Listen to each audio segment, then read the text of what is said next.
nous trouvons aujourd'hui à Bavans, un petit village situé au nord de Caen qui a donné son nom à une tuile. La tuile de Bavans est aujourd'hui vendue dans le monde entier, en Australie, en Russie, surtout en Angleterre, où elle incarne un certain chic à la française. Toutes ces tuiles sont aujourd'hui fabriquées dans cette usine qui appartient au groupe Terreal.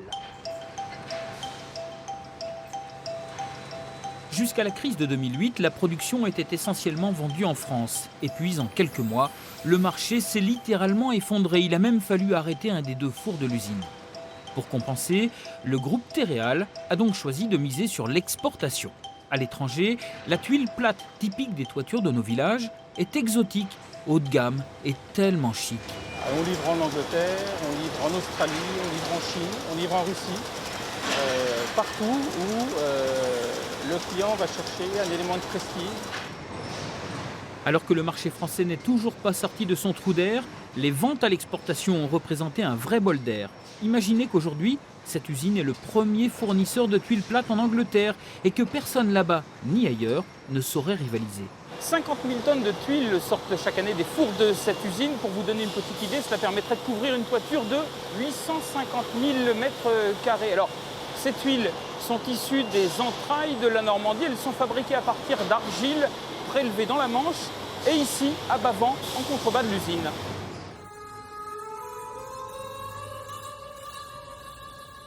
Depuis le 19e siècle, la colline de Bavans est connue pour ses marnes jaunes, grises, réputées très malléables. La terre rouge provient, elle, d'une carrière située près de 40 ans. Tout repose ensuite sur l'art du dosage et du mélange. On va réaliser une recette de proportion des différentes argiles entre elles. Quand l'engin va venir reprendre ce stock et va mélanger toutes ces couches entre elles, on va pouvoir envoyer à l'usine une matière mélangée, homogénéisée, qui va correspondre aux caractéristiques souhaitées. L'aspect vieilli de la tuile, sa patine qui plaît tellement à l'étranger, sa couleur, ses reflets au soleil, dépendent de recettes jalousement tenues secrètes. C'est une poudre homogène qui va ensuite être façonnée à l'usine.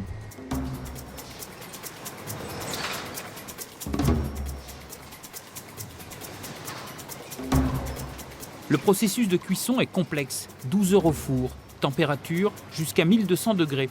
Il faut ensuite maîtriser les paliers de refroidissement, une technique de pointe qui rend le produit difficilement imitable.